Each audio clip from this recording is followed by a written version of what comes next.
Saya melihat ada sebuah hal yang janggal di sini dan sebenarnya walaupun saya memiliki sebuah kepercayaan dalam pemerintahan Pak Prabowo dan Gibran, tapi hal seperti ini terus menjadi dipertanyakan. Maka saya melihat, dan ini penglihatan yang saya kira akan lumayan akurat, bahwa Pak Tom ini nggak akan dihukum. Lalu apakah ini akan terus seperti ini?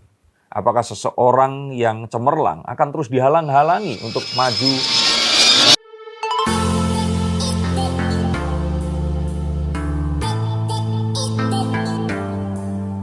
Tom Lembong ini jelas dikriminalisasi. Begitu ujar orang-orang yang mengomentari penangkapan Thomas Trikasih Lembong pada tanggal 31 Oktober 2024 kemarin. Atau 30 ya. Kalau saya mungkin tidak dikriminalisasi ya. Lebih pilih menyebutnya dipolitisasi. Apakah ini ada hubungannya dengan dukungannya terhadap Anies Baswedan kemarin? Dan bagaimana kalau saya boleh katakan ini adalah upaya untuk memutus langkah Mas Anies Baswedan mendirikan partai yang konon katanya Partai Perubahan. Lalu apa peran Tom Lembong di sini? Mantan Menteri Perdagangan yang juga pengusaha sukses di bidang pendanaan, seorang keturunan beragama Katolik ini, tapi mendukung Anies Baswedan. Apakah betul ada politisasi itu? Yuk kita akan coba tembus menggunakan kartu-kartu saya. Saya bukan anak abah, tapi saya termasuk yang kurang setuju ini dilakukan. Tapi kita sebenarnya akan tahu dan langsung bisa mengetahui bahwa ini adalah sebuah upaya, sebuah usaha untuk menghalangi Anies Baswedan nyalon lagi di 2029 nanti. Mengapa seperti itu? Karena Pak Tom ini memang seseorang yang bertangan dingin di bidang pendanaan. Dia adalah pendiri Varindo Investment. Jika kalian mau googling, maka kita akan langsung temukan bahwa dia bermitra dengan Varalent Capital yang merupakan kongsian dari Jarum. Dan dia jugalah yang mendirikan Kufat Management yang kemarin ini membeli sebagian saham Adaro. Kalian bisa googling sepak terjang Pak Tom Lembong ini tadi. Tapi yang pasti, ibarat seseorang ingin membuka sebuah usaha atau memiliki ide bisnis, terus membutuhkan sebuah pendanaan, maka jika kalian adalah seseorang yang kakap, bisa datang menemui orang sejenis Pak Tom Lembong ini dan mencarikan investor yang akan bisa mendanai bisnis kalian. Maka sebenarnya video ini bisa diakhiri di sini dan kita akan tahu tujuan utama yang saya duga dari penangkapan ini tadi. Mengapa demikian? Stop dulu sebentar untuk kalian semua yang merasa atau menganggap bahwa saya hanya membacakan tarot untuk artis-artis. Kalian salah. Kalian pun berkesempatan untuk bertatap muka dengan saya atau menanyakan apapun yang kalian ingin tanyakan dan biarkan kartu-kartu saya di sini mencoba untuk mencarikan alternatif jalan keluar dari pemecahan permasalahan yang terbaik untuk saat ini dan mendatang. Dan saya jamin ini semua akan private. Hanya kalian dan saya yang akan mengetahuinya. Apapun permasalahannya. Karena saat sebuah masalah terjadi, sebenarnya sebuah solusi itu menanti. Dan siapa tahu solusi terbaik dari permasalahan kalian akan ketemu saat kalian ngobrol dengan saya dan izinkan saya untuk membuka setiap kartunya kepada kalian. Hubungi segera nomor di bawah ini dan pastikan nomor ini saja dan izinkan saya untuk membantu memecahkan permasalahan apapun yang kalian alami. Semoga informasi ini bisa membantu kalian memecahkan permasalahan kalian. Oke, lanjut ke konten yang berikutnya.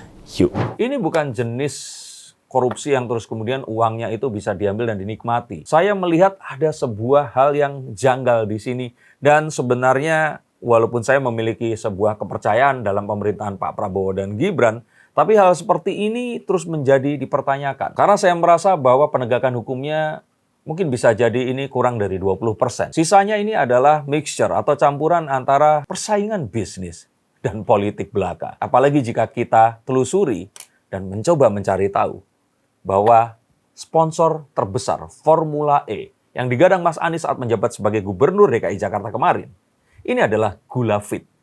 Perlu saya jelaskan lebih jauh. Dan setelah ditulis lebih jauh, ini lebih mengerikan lagi bahwa ternyata Pak Tom ini mengizinkan adanya impor, ini juga karena adanya sebuah request atau permintaan dari Koperasi Angkatan Darat dan Kepolisian. Tercatat di sini Inkopol, Induk Koperasi Polisi, dan Puskopol, Pusat Koperasi Polisi, dan juga Koperasi Kartika. Yang kita akan tahu dari namanya bahwa ini adalah koperasi milik TNI Angkatan Darat. Mohon maaf jika saya salah penyebutannya. Dan adanya sebuah pernyataan bahwa penetapan sebuah keputusan atau kebijakan itu tidak bisa serta-merta dipidanakan, kecuali bisa membuktikan bahwa ternyata ada aliran dana secara langsung yang menguntungkan orang yang memberikan keputusan ini tadi. Dan kita akan tahu bahwa sebenarnya Pak Tom sendiri ini akan lebih menguntungkan dirinya jika dia tetap menjadi seorang pengusaha dan mendapatkan komisi dari matchmaking yang dilakukannya antara investor dan orang yang membutuhkan dana ini tadi. Dibandingkan harus membuat keputusan yang terus kemudian di kemudian hari nanti akan berakibat seperti sekarang ini. Maka saya katakan, bisa jadi ini hanyalah sebuah, kalau tadi persaingan bisnis dan politik, lebih banyak ke persaingan bisnis ya. Tapi karena memiliki kesamaan tujuan dengan politik agar bisa menidurkan Mas Anies dulu, paling tidak jangan 2029 nanti lah. Maka ini yang sebenarnya saya ingin tunjukkan. Seorang teman dekat, dan ini seseorang yang juga public figure, ini sekitar 2 minggu yang lalu datang berjumpa Mas Anies di kediamannya. Dan jika saya boleh mengutip, Mas Anies di sini terlihat sangat tertekan dan tidak bisa fokus kepada apa yang ada di depannya menurut penilaian teman saya ini tadi. Diduga karena ya mungkin hal-hal seperti ini memang sudah terjadi jauh hari sebelumnya. Sehingga kecepatan untuk membuat partai sepertinya akan terus dihalang-halangi. Dan elektabilitas dan popularitasnya ini akan terus diredam hingga 2029 nanti. Lalu apakah ini akan terus seperti ini?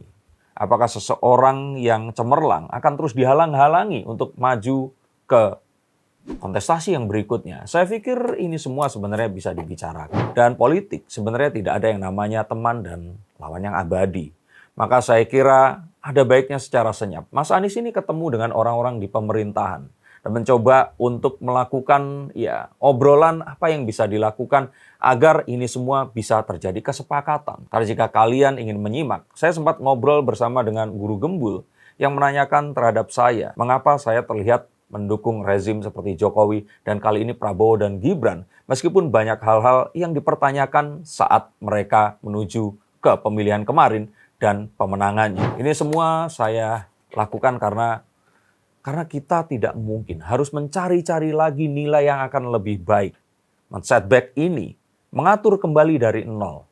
Karena kita sama seperti sedang berjalan di sebuah jalan yang bebas hambatan dan kita sedang ngebut di sana. Maka ini bukan saatnya kita akan berdebat siapa yang harus bergiliran menyetir lagi selanjutnya. Tapi saling membantu agar apapun yang kita miliki dengan mobil yang ada, dengan supir yang kita miliki, kita akan bisa sampai di sana dengan selamat. Maka saya melihat, dan ini penglihatan yang saya kira akan lumayan akurat, bahwa Pak Tom ini nggak akan dihukum. Ini sama seperti mengarahkan pistol yang tidak akan ditarik pelatuknya.